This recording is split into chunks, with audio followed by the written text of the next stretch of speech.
லோக்சபா தேர்தலில் மதுரை தொகுதியில் போட்டியிடுவதற்காக திருநங்கை கண்ணம்மா வேட்புமனு தாக்கல் செய்துள்ளார்.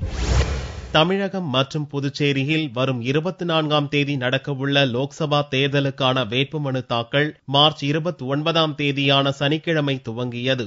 முதல் நாளில் தமிழகம் முழுவதும் அரசியல் கட்சி வேட்பாளர் முதல் சுயேட்சை வரை பலரும் வேட்புமனு தாக்கல் செய்தனர். மதுரை தொகுதியில் சுயேட்சையாக போட்டியிடும் திருநங்கை கண்ணம்மா தனது வேட்புமனுவை மாவட்ட கலெக்டரும் தேர்தல் அதிகாரியுமான சுப்பிரமணியனிடம் தாக்கல் செய்தார். தேர்தலுக்கான டெபாசிட் தொகையை கட்டி உறுதிமொழி எடுத்துக்கொண்டு மதுரையில் முதல் நாள் முதல் வேட்பாளராக கண்ணம்மா வேட்புமனு தாக்கல் செய்தார்.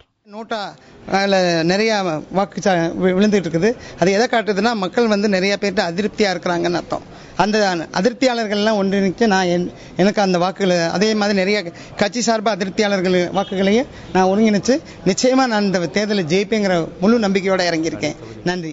கண்ணம்மாவை தொடர்ந்து மார்க்சிஸ்ட் கம்யூனிஸ்ட் சார்பில் அதன் வேட்பாளர் விக்ரமன் மற்றும் மொழிவாரிய சௌராஷ்டிரா சிறுபான்மை மக்கள் முன்னேற்ற பேரவை வேட்பாளர் கே ரமேஷும் தங்களது வேட்புமனுவை தேர்தல் அதிகாரியிடம் தாக்கல் செய்தனர்.